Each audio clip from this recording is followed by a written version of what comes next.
January 21st, 1968. A remote plateau in northwest South Vietnam. A base surrounded by jungle-covered mountains. 6,000 American and South Vietnamese Marines. Cut off. Surrounded by 20 to 30,000 North Vietnamese soldiers.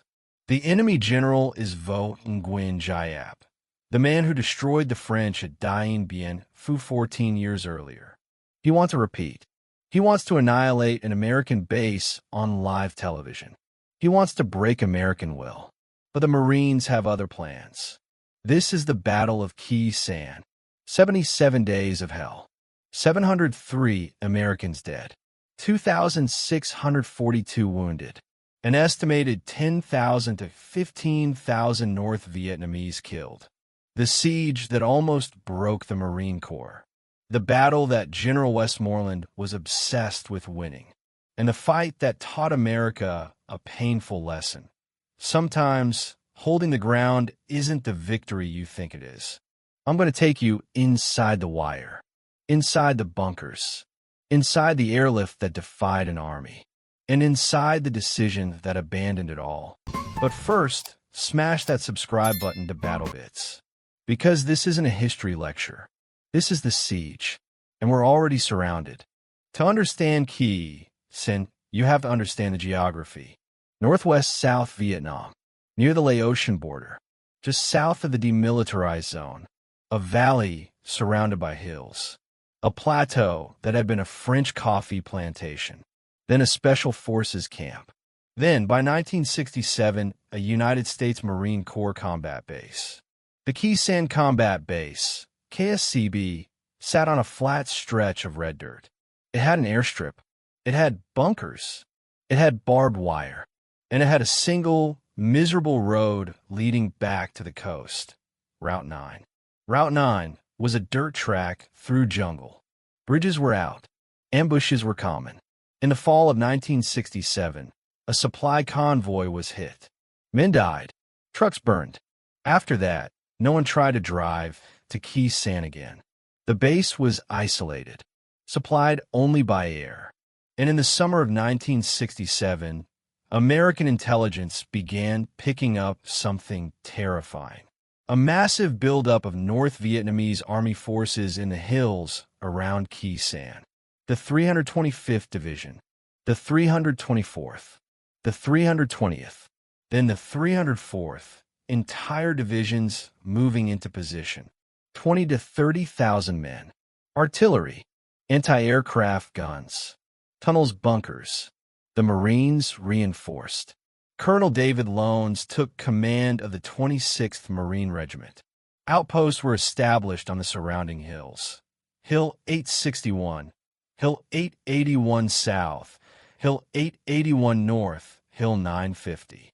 Each one a small island of Marines in a sea of jungle. By January 1968, Khe Sanh was a fortress. But fortresses can be surrounded. And this one was. General William Westmoreland, the overall U.S. commander in Vietnam, faced a choice. Abandon Khe Sanh or reinforce it. Many Marine officers wanted to pull out. They argued that Khe Sanh had no strategic value. It was a trap. But Westmoreland saw something else. He saw an opportunity. A chance to fix the North Vietnamese army in place and destroy them with American firepower. B-52s. Artillery. Napalm. He would turn Khe Sanh into a killing field. Westmoreland famously told President Lyndon Johnson, "I have never been more confident of victory in my life." Johnson became obsessed. He demanded daily briefings. He had a scale model of Khe Sanh built in the White Situation Room. He made Westmoreland promise not to lose the base. The Marines at Khe Sanh didn't care about White House models. They cared about the fog that rolled in every morning, hiding the enemy. They cared about the thump of mortars. They cared about the sappers who crawled through the wire at night. Colonel Lones had 6,000 men. The enemy had 20,000 to 30,000. The math was simple. The siege was coming. January 20th, 1968. A North Vietnamese defector walks into Marine lines. He has a message. He says the attack is coming. Tonight, at 12:30 a.m. on January 21st, the sky over Khe Sanh turns orange. Hundreds of artillery shells and rockets slam into the base. The main ammunition dump explodes. The shockwave throws men from their bunks. A seconde explosion. A third. At the same time, 300 PAVN soldiers attack Hill 861. They breach the perimeter. Hand-to-hand fighting in the dark. Bayonets. Grenades. The Marines hold, barely. When dawn comes, the base is a wreck. Craters everywhere. The airstrip is pocked with holes. The ammunition dump is a smoking ruin, and the dead are laid out in rows. The siege has begun. It will last 77 days. January 30th, 1968. The Tet holiday, a traditional ceasefire. The Marines at Khe Sanh are told to expect a lull in the fighting. Instead, North Vietnam launches the largest offensive of the war. The Tet Offensive. Over 80,000 attackers hit more than 100 cities and towns. The U.S. Embassy in Saigon is breached. The ancient capital of Hue falls. But at Khe Sanh, silence. The North Vietnamese have pulled back. The shelling stops. The probes stop. The Marines wait. And wait. And wait. For 2 weeks, the siege is a ghost story. The Marines wonder if the enemy has withdrawn. Then they realize the truth. The North Vietnamese aren't leaving. They're resetting. They're digging deeper. They're bringing up more artillery. Tet is a diversion. Khe Sanh is the main event. Von Nguyen Giap wants his Dien Bien Phu. By early February, Khe Sanh is running low on everything. Ammunition, food, water, medical supplies. The airstrip is under constant mortar fire. Landing AC-130 Hercules is a suicide mission. But the Air Force and Marines find a way. The Super Gaggle. A-4 Skyhawk fighters suppress anti-aircraft fire while C-130s dive onto the runway. They don't land so much as plummet. Brakes smoking. Engine screaming.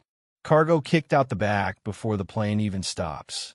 One pilot, Lieutenant Colonel Howard Dahlman, will earn the Air Force Cross. He lands his C-130 under fire, delivers ammunition, and takes off with wounded. His plane is hit 17 times. He keeps flying. Helicopters fly to the hilltop outposts. CH-46 Sea Knights and CH-53 Sea Stallions, running a gauntlet of .50 caliber machine guns and rockets. Every resupply mission is a gamble. Some lose their tails. Some lose their rotors. Some never come back. But the supplies get through. The Marines don't starve. They don't run out of bullets. The siege holds. February 7th, 1968. 17 days into the siege. A special forces camp at Lang Vây, a few kilometers southwest of Khe Sanh, comes under attack. But this is no mortar barrage. This is something new. North Vietnamese tanks. PT-76 amphibious light tanks. 15 of them. The Green Berets at Lang Vây have no anti-tank weapons. They fight with laws, light anti-tank rockets, and courage. They call for artillery. They call for airstrikes. But nothing stops the tanks. The camp is overrun. Survivors flee through the jungle toward Khe Sanh. Some make it. Some don't. The tank attack sends a chill through Khe Sanh. If the North Vietnamese can get tanks to Lang Vây, they can get tanks to Khe Sanh. The Marines dig more anti-tank ditches. They lay more mines. They wait. The tanks never come. But the message is clear. The enemy has more tools than anyone thought. Westmoreland's plan to turn Khe Sanh into a killing field is called Operation Niagara. It is the most intense aerial bombardment of the Vietnam War. B-52 strata fortresses flying from Guam and Thailand. 3 plane cells, dropping 500-pound bombs every 30 seconds. The ground shakes for miles. The jungle around Khe Sanh is turned into a moonscape. Forward air controllers, FACs, in small O, 1 bird dogs, or O, 2 Skymasters spot targets and call in strikes. They're the eyes of the bomber fleet. They fly low and slow, taking fire every time. In 77 days, American aircraft fly over 24,000 sorties. They drop over 100,000 tons of bombs. That's more than the atomic bombings of Hiroshima and Nagasaki combined. The North Vietnamese don't break. They dig deeper. They wait. They know something the Americans don't. The siege is not about winning the battle. It's about winning the war. March 30th, 1968. The Marines end Operation Scotland, the official defense of Khe Sanh. Then something strange happens. Intelligence reports that North Vietnamese units are pulling back. The siege is loosening. Westmoreland orders a relief operation. He calls it Operation Pegasus. The plan is simple on paper. The 1st Air Cavalry Division will fly into landing zones west of Khe Sanh. The 1st and 3rd Marine Regiments will advance up Route 9. Engineers will repair the road. Together, they will break the siege. The Marines at Khe Sanh are furious. They don't need to be rescued. They have held for 77 days. They have won, but orders are orders. April 1st, 1968. Pegasus begins. The air cavalry lands without opposition. The North Vietnamese are gone. Not defeated, not destroyed, just gone. On April 8th, the 1st relief column reaches Khe Sanh. A Marine shakes hands with a Marine. The siege is over. 3 days later, Route 9 is declared open. The relief forces find a base that is still standing.